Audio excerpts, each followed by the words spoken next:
The cold alley. The winter that year was merciless, one of those bone-deep chills that cut through every threadbare coat and every worn-out pair of shoes.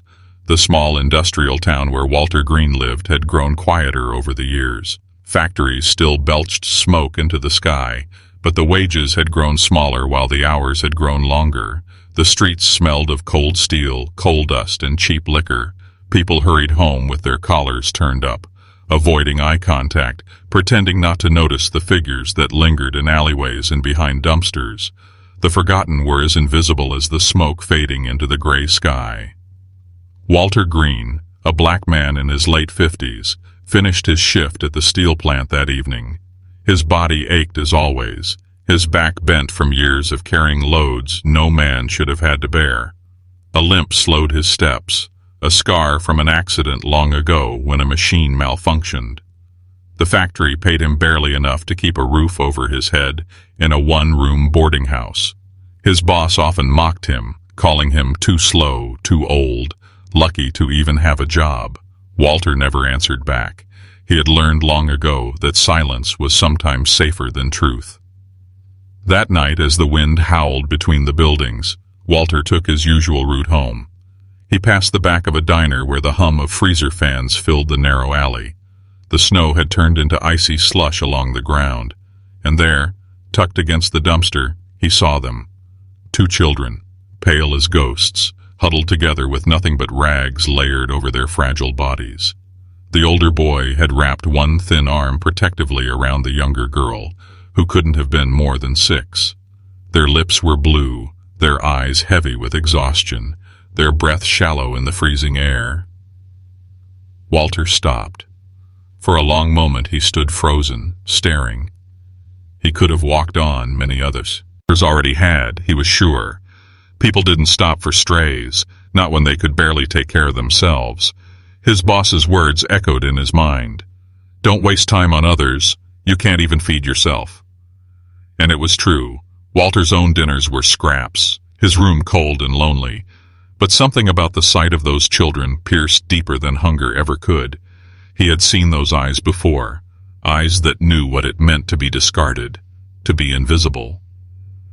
He crouched down slowly, his knees creaking as he lowered himself to their level. The boy's gaze lifted first, wary and defiant despite the tremor in his body. The girl clung to him tighter, burying her face in his chest. Walter's voice was low and gentle. You two got anywhere to go? The boy shook his head, silent. The girl whimpered softly but said nothing. Walter let out a long sigh, his breath fogging in the icy air. For a moment, he hesitated. His own hands were rough and scarred, trembling slightly from fatigue, but he extended them anyway. Come on now, let's get you out of this cold. The boy stared at him, weighing the risk. Finally, with a weary nod, he allowed Walter to help them stand. The girl's legs buckled, so Walter scooped her up in his arms. She was light as a feather, frighteningly so. Together they walked slowly through the night, Walter limping but determined, the boy clinging to his sleeve as though afraid he might vanish. Back at Walter's small room, the air smelled faintly of coal and worn blankets. It wasn't much, just a narrow bed, a chair, and a stove that groaned and hissed when it decided to work. Walter placed the girl on the bed and helped the boy remove his wet shoes. Their feet were red and raw, their hands stiff with cold. He lit the stove and set a small pot of water to warm. His pantry was nearly empty, but he still had half a loaf of bread and a few potatoes. He boiled those. Potatoes, mashing them with salt, and divided the bread into 3 uneven pieces, giving the largest portions to the children. They ate in silence at first, cautious, their eyes darting toward the door as though expecting to be thrown out. Walter only watched them, his expression unreadable. After a while he asked, "What are your names?" The boy cleared his throat. "Daniel," he said softly. Then he gestured to his sister. "She's Lily." Walter nodded. "Daniel and Lily. Pretty names." He smiled faintly. "My name's Walter. Walter Green." The children didn't answer, but the girl gave a tiny nod before curling up on the bed, drifting into exhausted sleep. Daniel remained awake, his body tense, as though carrying the weight of responsibility far too heavy for his young shoulders. Walter saw himself in that boy, the silent endurance, the determination to protect someone else, even at the cost of his own suffering. When the night grew darker and the wind rattled the window, Walter settled into the chair. He didn't sleep much. He only watched over them, listening to their breaths, feeling the weight of a choice he had made without thinking. He knew what people would say if they found out. A black man raising 2 white children? In this town, where suspicion was always ready to ignite into cruelty, tongues would wag and rumors would spread like wildfire. But Walter also knew one thing for certain. He could not send them back into the cold. The next morning, Daniel woke first, startled to find himself in a stranger's room. He shook his sister awake, ready to run if needed, but Walter only stirred the stove and said, "Breakfast's near ready. Nothing fancy, but it'll fill your bellies." The children sat hesitantly at the table while Walter served them thin oatmeal. It was all he had left, but he watched their eyes brighten as the warmth spread through their bodies. Afterward, he asked carefully, "Where's your folks?" Daniel's gaze dropped to the floor. "Gone," he whispered. "Mama, she left one day. Nay, ever came back. Papa." He stopped, his throat tightening. "He got locked up. Then, no one came for us." Walter's chest ached at the words. He understood abandonment, the sting of being unwanted. "Well," he said softly, "you're not out there alone no more." From that day forward, life changed for Walter Green. His world of silence and routine was replaced with the sound of children's laughter, and sometimes their cries. His meager paycheck stretched thinner than ever, but somehow he managed.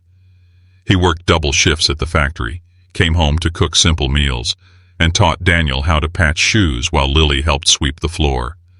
At night, they would sit by the stove, listening to the crackle of the fire, and Walter would tell them stories, not grand tales of knights or riches, but memories of survival, of kindness, of holding on when the world tried to break you. And slowly, day by day, the children began to smile again. But outside, the world was less kind. Neighbors whispered when they saw Walter walking with 2 white children, holding their hands as if they were his own. Some sneered, some muttered ugly words under their breath. "Ain't right," they said. "What's a man like him doing with kids like them?" Walter ignored it all. He had lived his whole life being judged for things he could not change. Now he had a new purpose, and nothing, not whispers, not hunger, not loneliness, was going to make him turn back. And yet, in the shadows of that cold town, a storm was already gathering, one that would one day test everything he had built. A family built on sacrifice. The weeks after Walter first brought Daniel and Lily into his life were a test of endurance. His one-room boarding house had never felt smaller, yet it had never felt more alive. At night, when the children slept on the bed, pushed close together under patched blankets, Walter sat in his chair, staring up at the ceiling, wondering how he was going to keep this going. His wages were already too small for one man. Now there were 3 mouths to feed. Every paycheck vanished as quickly as it came. He stretched his coins at the corner store, buying sacks of rice, beans, flour, and sometimes, if luck allowed, a little meat. He began skipping meals himself, pretending he wasn't hungry so that Daniel and Lily could have second helpings. He wore his work boots until the soles nearly fell apart, saving the few extra dollars for Lily's shoes when her toes began poking through. Despite the hardship, Walter never once regretted his decision. The children brought light into his life in ways he hadn't thought possible. Lily would hum softly as she played with scraps of cloth, tying them into little dolls.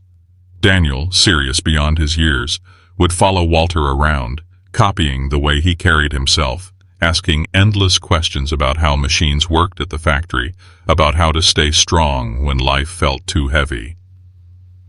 One night, after another long shift, Walter came home to find Daniel waiting with a broom taller than himself. "I swept the floor, Mr. Walter," the boy said proudly, "and I fixed the chair that was wobbling." Walter looked at him with surprise, then pride. "You don't need to call me mister," he said quietly. "Just Walter is fine." Daniel hesitated, then asked, "Can I call you Dad?" The word hung in the air like a fragile flame. Walter's throat tightened, and for a moment he couldn't speak. He hadn't thought of himself as anyone's father. He was just an old, tired man trying to survive. But when he saw the hope in Daniel's eyes, and the way Lily peeked out from behind her brother, waiting for the answer, Walter finally nodded. "Yeah, son," he whispered. "You can." From then on, they were a family, not bound by blood, but by choice, by love. But the town did not see it that way. Whispers followed them everywhere. At the grocery store, people muttered under their breath. At church, some turned their backs wits, and Walter and the children walked in together. "Not natural," they said. "Not right." Some even accused Walter of ulterior motives, cruel suspicions that cut deep into the man's heart. But Daniel and Lily never wavered. They held his hands tighter when the stares grew sharper. Walter faced it all in silence. His focus was on the children. He worked harder than ever at the factory, taking extra shifts, cleaning up broken equipment no one else wanted to touch. His boss, Mr. Clark, mocked him at every opportunity. "You're slow, Green," he sneered. "Can't even keep up with the younger men. And now you're dragging around strays? You'll be begging in the streets soon enough." Walter swallowed the insults. He knew he couldn't afford to lose this job. Every penny mattered. Every hour mattered. His back screamed in pain at the end of the day, his limp worsening. But when he opened the door to his little home and saw Daniel and Lily waiting with eager faces, all the ache seemed to fade away. Years passed, and the children grew. Daniel became tall, his shoulders broadening, his hands learning the strength of labor. He took odd jobs around the neighborhood, shoveling snow, carrying groceries, mending fences, to bring home coins for the family. He would proudly place them on the table and say, "Now you don't have to work so hard, Dad." Lily blossomed into a girl with a gentle heart and a curious mind. She loved books, often borrowing them from the tiny town library. Walter encouraged her, saving pennies to buy her notebooks and pencils. He told her, "Your mind is your power, baby girl. Don't let anyone tell you otherwise." But adolescence came with its own storms. Other children at school whispered cruel words. "Why's your daddy black?" they teased Lily. "Bet he stole you." Daniel fought often, his fists bloody, his knuckles raw from defending his sister's honor. Walter scolded him for fighting, but inside he understood. The world was unfair, and sometimes anger boiled over. One night, Daniel came home with a split lip and bruised knuckles. Walter sat him down and said quietly, "Son, I know you want to protect your sister, and I thank you for it. But remember this, real strength ain't in how hard you hit. It's in how long you can keep standing without losing who you are. Don't let their hate turn you into them." Daniel nodded, silent, but the lesson etched itself into his heart. Walter's sacrifices became heavier as the years went on. His health declined. His limp worsened. His hands stiffened from arthritis. Still, he dragged himself to the factory each day, coughing from the dust, enduring the endless ridicule of his boss. At home, though, he kept his shoulders straight, never letting the children see the depth of his pain. He wanted them to believe in strength, in resilience. One winter, when the furnace at the boarding house broke, Walter gathered every blanket he had to cover the children, leaving himself shivering through the night. Daniel woke once to find him sitting by the frozen window, his body trembling. "Dad, take a blanket," Daniel begged. Walter only smiled faintly. "I've been through worse, son. You stay warm. That's all that matters." It was in these countless quiet sacrifices that the children grew into who they were meant to be. They learned compassion, endurance, dignity, not from sermons or lectures, but from the way Walter lived his life every single day. By the time Daniel was 18 and Lily 16, They were no longer just two lost children Walter had found in an alley. They were his children in every way that mattered. And though money was always scarce, though prejudice never truly vanished, they had built a family stronger than blood, stronger than hate. But outside their little home, shadows continued to grow. Mr. Clark, Walter's boss, had never stopped looking for a way to crush him, and as Walter's health weakened and his body slowed, the cruel man saw an opportunity to strike, a scheme that would one day threaten to destroy everything Walter had sacrificed for. And when that day came, it would be Daniel and Lily who would remember every sacrifice, every lesson, every act of love, and they would have to decide what to do when their father's life hung by a thread. Storms of life. Adolescence came like a storm. It swept Daniel and Lily into new worlds of confusion and temptation, and it weighed heavily on Walter, who tried to guide them with the steady hand of a father, even while his own strength faltered. Daniel was tall now, his frame filling out from the labor he took on after school.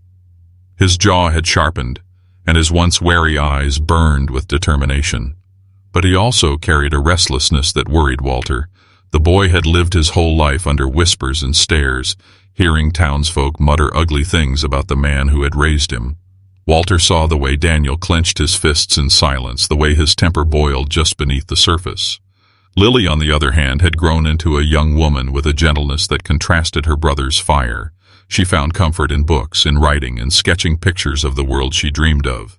Yet she was not spared from cruelty either. Girls at school mocked her, boys sneered, teachers looked at her with thinly veiled judgment. "It ain't right living with him," one classmate whispered loudly enough for her to hear. Lily only lowered her eyes, but inside her heart ached. Walter did his best to shield them from it all. At night, after long shifts at the factory, he would sit at the table with them, listening to their worries. He reminded them that family was not built by appearances, but by love. "Don't let this world tell you who you are," he often said. "You're stronger than the hate they throw at you. You're my children, that's what matters." But the world pressed harder with every passing year. Daniel began working part-time at a mechanic's shop to help with expenses. It was honest work, but it exposed him to rough company. Older boys who smoked behind the garage, men who gambled their wages away, whispers of quick money from shady deals. One evening, Walter noticed the smell of tobacco clinging to Daniel's jacket. He said nothing at first, but the next night, when Daniel returned late, Walter was waiting by the door. "Son," Walter said quietly, his voice steady but firm, "I know the world's tempting, and I know you think you can handle it, but trouble always takes more than it gives. You hear me?" Daniel bristled. His pride stung. "I'm not a kid anymore, Dad. I can make my own choices." Walter's eyes softened. "That's just it. You're becoming a man, and a real man learns which choices build him up and which tear him down. I didn't pull you out of that alley just to watch you lose yourself." Daniel lowered his gaze, guilt heavy in his chest. He knew Walter wasn't trying to control him. He was trying to protect him. And though the temptation lingered, Daniel never strayed too far. Lily's storm came in a different form. At 16, she was offered a scholarship to attend an advanced program in a nearby city. It was the opportunity of a lifetime, but it meant leaving Walter and Daniel behind. She wrestled with the decision, spending sleepless nights staring at her notebook, torn between duty and dreams. One evening, she finally confessed her worries to Walter. "Dad, I don't want to leave you. You've given up so much for us already. If I go, who's going to help?" Walter reached across the table and took her hand, his calloused fingers gentle. "Baby girl, everything I've done, every sacrifice I made, it was for this, for you to have choices I never had. Don't you dare give up your future for me. You go chase that dream, and remember, no matter where you are, this will always be your home." Tears welled in Lily's eyes. She hugged him tightly, whispering, "I love you, Dad." And though it broke his heart to imagine her leaving, Walter knew it was the right choice. Meanwhile, Walter's health grew worse. Years of factory work had worn his body down. His cough deepened, his limp grew heavier, and sometimes he collapsed into his chair after work, unable to move for hours. Daniel begged him to quit the factory, but Walter refused. "We need the money, son. Until you and your sister can stand on your own 2 feet, I'll keep going." The factory was a cruel place for a man like Walter. His boss, Mr. Clark, seemed to take personal joy in tormenting him. Clark was a man of power in the town, owning not just the factory but several other businesses. He had inherited wealth and influence, and he used both to crush those beneath him. Walter, with his limp and quiet dignity, was an easy target. "You're worthless, Green," Clark often sneered. "I should have fired you years ago, but I keep you around out of pity. Don't think you're anything special just because you drag those strays around. One of these days you'll slip up, and when you do, I'll make sure you pay." Walter never rose to the bait. He needed the job. He needed the wages, but inside he knew Clark was dangerous. He saw the way the man's eyes narrowed whenever Daniel came to the factory to help carry supplies. He saw the envy in Clark's face when townsfolk occasionally nodded respectfully at Walter for raising the children. It was as if Clark could not stand the idea of a poor black man earning even a shred of respect. One bitter winter, the storm finally broke. Walter returned home one evening to find Daniel pacing the floor, fists clenched. "Dad," he said through gritted teeth, "Mr. Clark threatened me today. Said if I keep showing up at the factory to help you, he'll have me arrested for trespassing. He called me trash, said you don't deserve the air you breathe." Walter sank into his chair, weary. "Son, listen to me. Clark's a small man who thinks he's big because he's standing on other people's necks. Don't you let his words poison you." But Daniel shook his head, his anger barely contained. "I won't let him keep hurting you. I swear one day—" Walter cut him off sharply, his voice firmer than Daniel had ever heard. "No, Daniel, don't you fight him. Don't you ever sink to his level. You fight with your life, with the way you carry yourself, with the way you prove him wrong. That's the only victory that matters." Daniel fell silent, his chest heaving, but the fire in his eyes only grew stronger. For a time, life went on. Lily studied hard, Daniel worked tirelessly, and Walter endured the endless grind of the factory. But the shadow of Mr. Clark never left, and then, one fateful day, the shadow became a trap. An expensive shipment of machinery went missing from the factory. The loss was massive, enough to ruin contracts and cost thousands. Clark wasted no time in pointing his finger. "It was Green," he declared. "I've seen him sneaking around after hours. He's a thief, always has been." Walter's protests fell on deaf ears. The police dragged him away in handcuffs, the whispers of the town echoing in his ears. Daniel shouted, trying to defend him, but was shoved aside. Lily wept, her heart breaking as the man who had saved their lives was paraded through the streets like a criminal. The storm had finally come. Walter Green, the man who had sacrificed everything for 2AB and owned children, now faced the fight of his life. And in the courtroom where his fate would be decided, the world would soon discover just how strong the bond of family could be. The fall, the jail cell was cold, damp, and filled with the kind of silence that pressed against the chest. Walter Green sat on the metal bench, his hands cuffed, his head bowed. He had never imagined his life would come to this. He had lived quietly, worked honestly, sacrificed everything for 2 children who weren't even his by blood. Yet here he was, branded a thief, a liar, a criminal. When the police had dragged him from the factory floor, his co-workers had stared with wide eyes. Some looked shocked, others smirked knowingly, as if they had been waiting for this moment. "I always knew there was something off about him," one man muttered. "Took in those kids just to look good. Probably been stealing for years." Mr. Clark stood at the doorway of his office, arms folded, watching with cold satisfaction. "I told you," he said loudly, making sure everyone heard. "A man like Green can't be trusted." Walter hadn't fought. He hadn't shouted his innocence. He only lowered his eyes and walked with the officers, his dignity still intact, even as his world crumbled around him.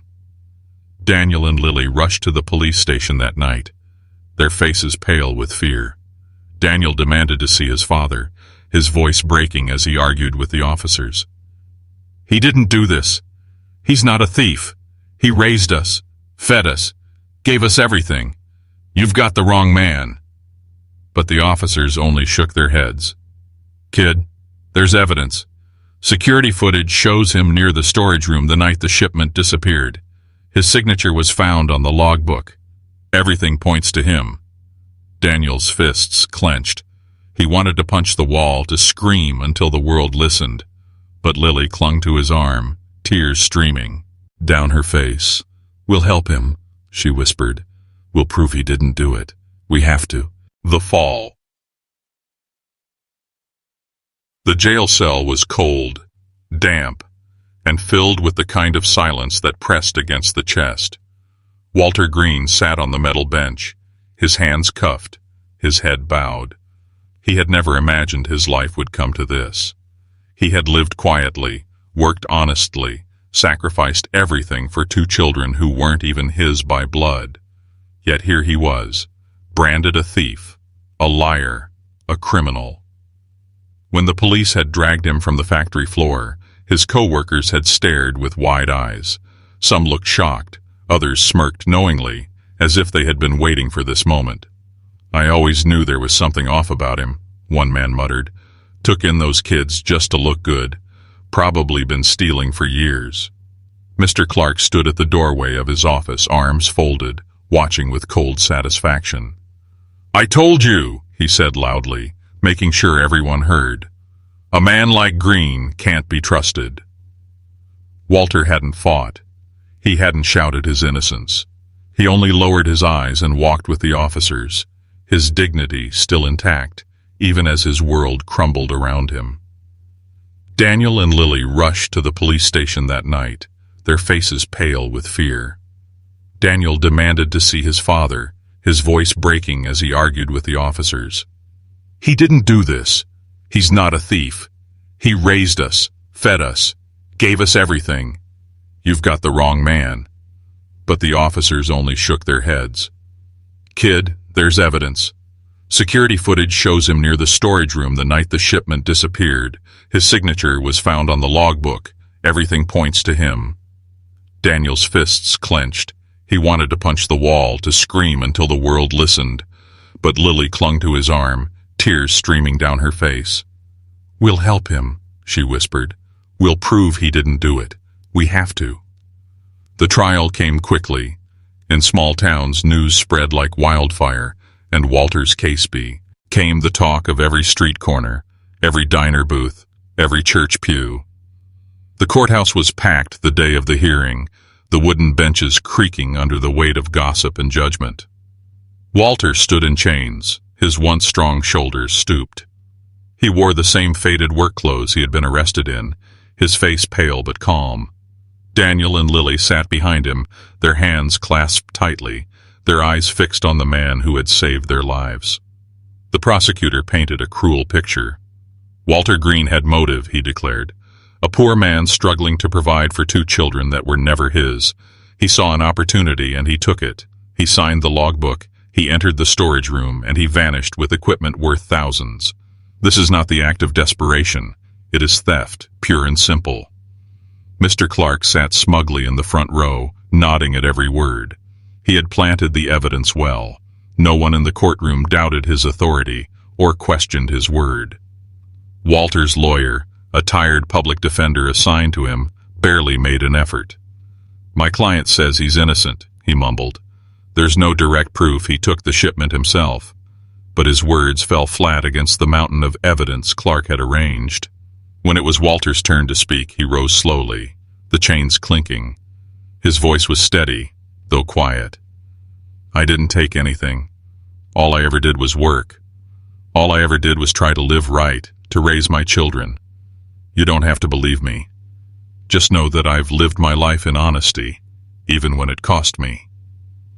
Whispers rippled through the courtroom. Some scoffed, some shook their heads. To them, his words sounded like excuses.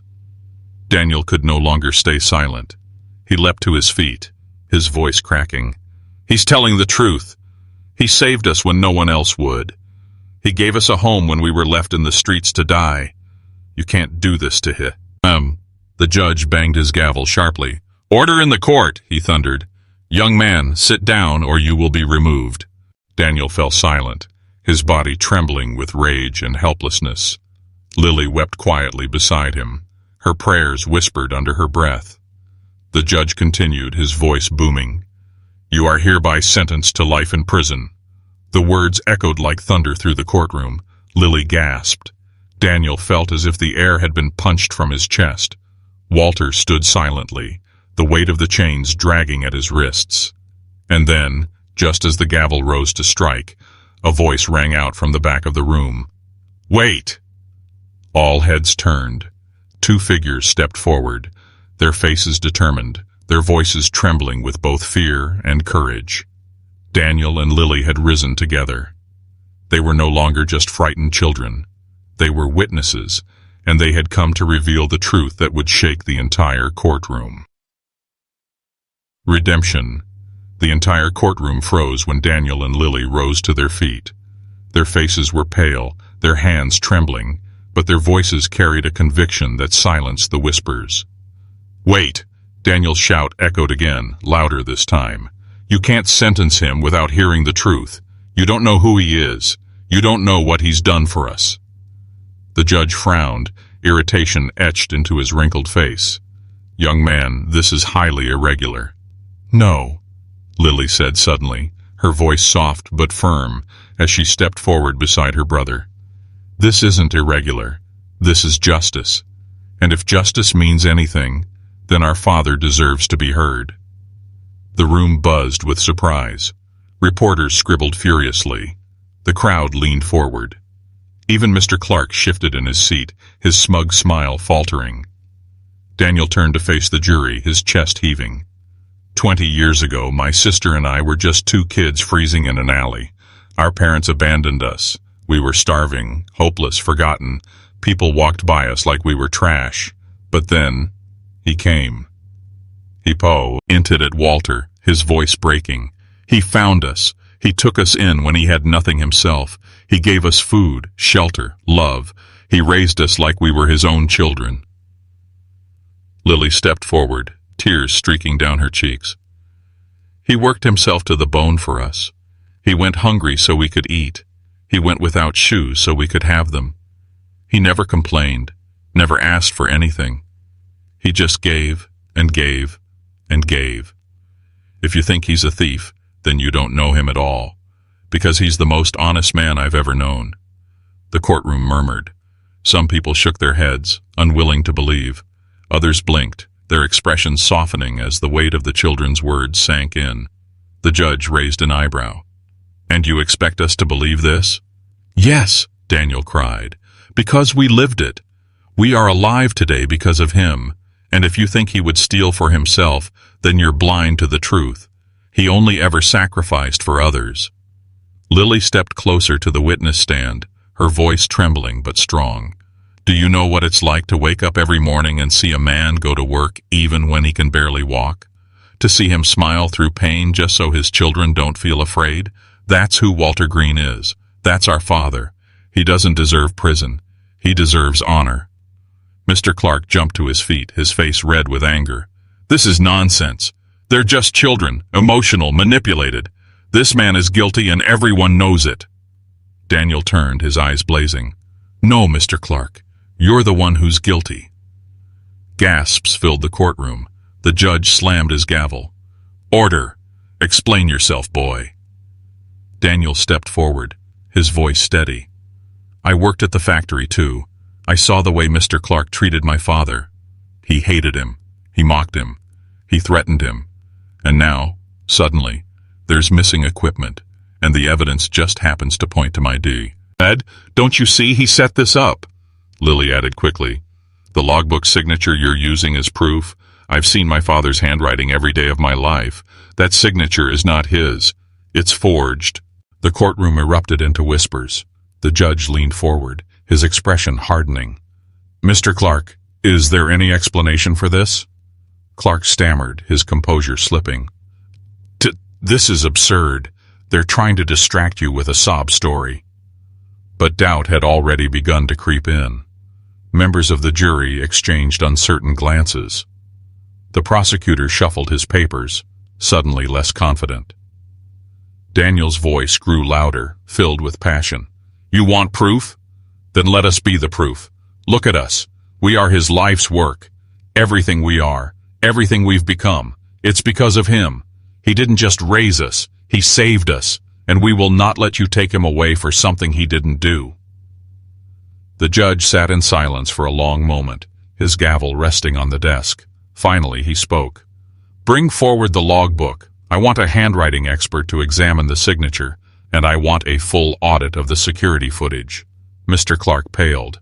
Your Honor, that won't be necessary. Oh, but it will, the judge interrupted sharply.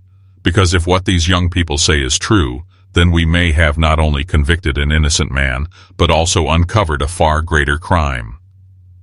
Clark sank back into his seat, his hands trembling. For the first time, the mask of power and arrogance cracked. The investigation stretched for weeks. Handwriting experts confirmed the signature in the logbook had been forged. The security footage that supposedly showed Walter near the storage room turned out to have been edited, and when auditors traced the missing shipment, they found it had been rerouted to one of Mr. Clark's own warehouses. The truth was undeniable. Walter Green had been framed. The day of the final hearing, the courtroom was just as full, but the atmosphere had shifted. Walter stood once again before the judge, no longer in chains, but in his plain work clothes. Daniel and Lily sat behind him, their hearts pounding. The judge's voice rang out clearly.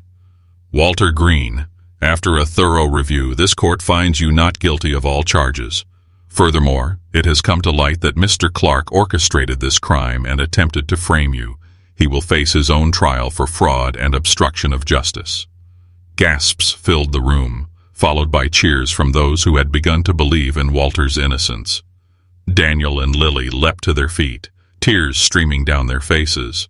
Walter turned slowly, his eyes meeting theirs, and for the first time in weeks, a faint smile broke across his weary face.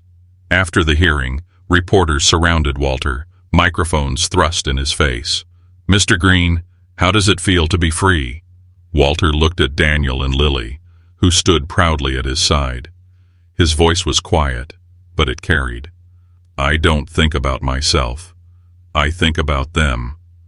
They saved me, just like I once saved them. Family is what matters. Love is what matters. Everything else fades. The story spread far beyond the small town. Newspapers wrote of the black man who had raised 2 abandoned white children, of the sacrifices he had made, of the trial that nearly broke him, and of the redemption brought by the children he saved. To many it became a symbol of hope, of love triumphing over prejudice and cruelty. Years later, when Daniel became a respected engineer and Lily a teacher, they often told their students and colleagues about the man who had raised them. Walter Green wasn't our blood, Daniel would say, but he was our father. He taught us strength, dignity, and sacrifice, and when the world tried to take him away, we stood for him, because that's what family does. Walter lived to see both of them build the lives he had dreamed for them. He watched Daniel marry and have children of his own. He watched Lily publish her first book, dedicating it to the end, and who taught me love. And though he never sought recognition, though he never asked for praise, the legacy of Walter Green lived on, not in fame, not in riches, but in the lives he had touched, and in the truth that love knows no color, no boundary, no condition. Because in the end, Walter Green had not just taken in 2 homeless children. He had built a family. He had saved a future. And that was a treasure greater than anything Mr. Clark had ever tried to steal.